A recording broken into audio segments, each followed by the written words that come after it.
সুধী চাকরি প্রত্যাশিত ভাই ও বোনেরা, আশা করি আপনারা সকলেই ভালো আছেন। সুধী ভাই ও বোনেরা, জেলা প্রশাসক কার্যালয় পঞ্চগড় একটি নিয়োগ বিজ্ঞপ্তি প্রকাশিত হয়েছে, যেখানে আপনার বাংলাদেশের পঞ্চগড় জেলার সকল নারী ও পুরুষ উভয় প্রার্থী আবেদন করতে পারবেন। যারা এসএসসি বা এইচএসসি পাস করেছেন এবং যাদের বয়স 18 থেকে 32-এর মধ্যে, তারা কিন্তু আবেদনটি করতে পারবেন।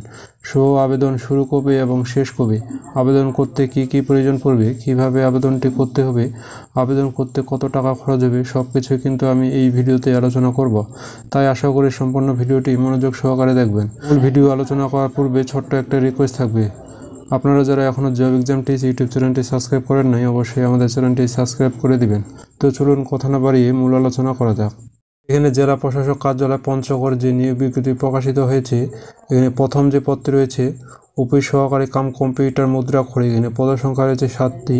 আর শিক্ষাগত যোগ্যতা হচ্ছে যে কোনো স্বীকৃতি বোর্ড হতে উচ্চ মাধ্যমিক সার্টিফিকেট বা সমান পরীক্ষায় উত্তীর্ণ হতে হবে এবং কম্পিউটার চালানোর দক্ষতা থাকতে হবে এবং কম্পিউটার মুদ্রাক্ষণে প্রতি মিনিটে ইংরেজিতে 20 শব্দ এবং বাংলায় 20 শব্দ লেখার গতিসম্পন্ন থাকতে হবে। এরপর রয়েছে হিসাব সহকারী, এখানে পদসংখ্যা রয়েছে 1টি।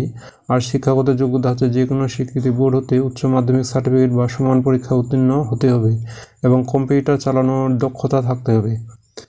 এবার কম্পিউটার মুদ্রাক্ষণে প্রতি মিনিটে ইংরেজিতে 20 শব্দ এবং বাংলায় 20 শব্দ লেখার গতিসম্পন্ন থাকতে হবে।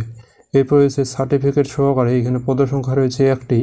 আর শিক্ষাগত যোগ্যতা হচ্ছে যে কোনো স্বীকৃতি বোর্ড হতে উচ্চ মাধ্যমিক সার্টিফিকেট বা সমান পরীক্ষা উত্তীর্ণ হতে হবে এবং কম্পিউটার চালানোর দক্ষতা থাকতে হবে এবং মুদ্রাক্ষণে প্রতি মিনিটে ইংরেজিতে 20 শব্দ এবং বাংলায় 20 শব্দ লেখার গতিসম্পন্ন থাকতে হবে। এরপর রয়েছে বেঞ্চ সহকারী, এখানে পদসংখ্যা রয়েছে 2টি। আর শিক্ষাগত যোগ্যতা হচ্ছে যে কোনো স্বীকৃতি বোর্ড হতে উচ্চ মাধ্যমিক সার্টিফিকেট বা সমান পরীক্ষায় উত্তীর্ণ হতে হবে এবং কম্পিউটার চালানোর দক্ষতা থাকতে হবে এবং কম্পিউটার মুদ্রাক্ষণে প্রতি মিনিটে ইংরেজিতে 20 শব্দ এবং বাংলায় 20 শব্দ লেখার গতিসম্পন্ন থাকতে হবে। এরপর রয়েছে অফিস সহায়ক, এখানে পদসংখ্যা রয়েছে 12টি। আর শিক্ষাগত যোগ্যতা হচ্ছে যে কোনো স্বীকৃতি বোর্ড হতে মাধ্যমিক স্কুল সার্টিফিকেট বা সমান পরীক্ষা উত্তীর্ণ হতে হবে। এরপর রয়েছে পরিচ্ছন্নতা কর্মী, এখানে পদসংখ্যা রয়েছে 2টি। আর শিক্ষাগত যোগ্যতা হচ্ছে যে কোনো স্বীকৃতি বোর্ড হতে জুনিয়র স্কুল সার্টিফিকেট বা সমান পরীক্ষা উত্তীর্ণ হতে হবে। এরপর রয়েছে নিরাপত্তা প্রহরী, এখানে পদসংখ্যা রয়েছে 15টি। আর শিক্ষাগত যোগ্যতা হচ্ছে যে কোনো স্বীকৃতি বোর্ড হতে মাধ্যমিক স্কুল সার্টিফিকেট বা সমান পরীক্ষায় উত্তীর্ণ হতে হবে এবং সুস্বাস্থ্যের অধিকারী থাকতে হবে। এরপর রয়েছে মালি, এখানে পদসংখ্যা রয়েছে 1টি। আর শিক্ষাগত যোগ্যতা হচ্ছে যে কোনো স্বীকৃতি বোর্ড হতে জুনিয়র স্কুল সার্টিফিকেট বা সমান পরীক্ষা উত্তীর্ণ হতে হবে।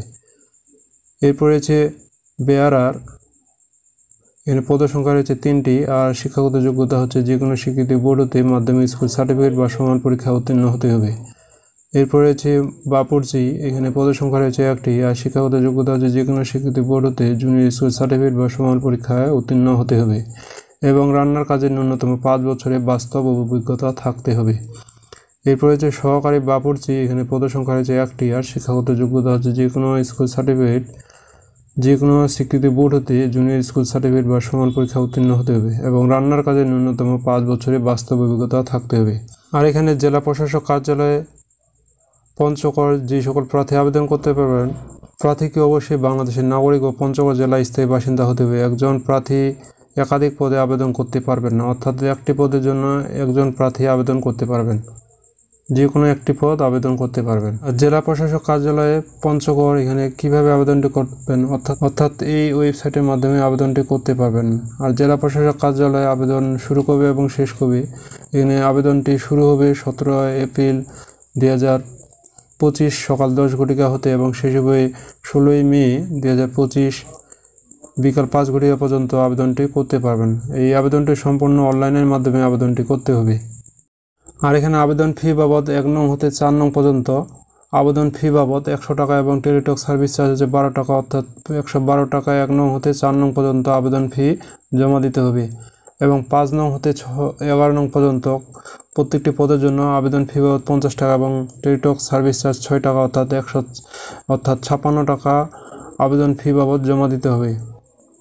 আবেদন ফি অবশ্যই জমা দিতে হবে টেলিটক সিমের মাধ্যমে, SMS সিমের মাধ্যমে আবেদন ফি জমা দিতে হবে। আর এখানে সকল পদের জন্য শারীরিক প্রতিবন্ধী ও তৃতীয় লিঙ্গের জন্য আবেদন ফি বাবদ 50 টাকা এবং টেলিটক সার্ভিস চার্জ হচ্ছে 6 টাকা, অর্থাৎ 56 টাকা আবেদন ফি বাবদ জমা দিতে হবে। এখানে তৃতীয় লিঙ্গ ও শারীরিক প্রতিবন্ধী সকল পদে আবেদন ফি বাবদ 56 টাকা টেলিটক সিমের মাধ্যমে সিমের মাধ্যমে আবেদন ফি জমা দিতে হবে।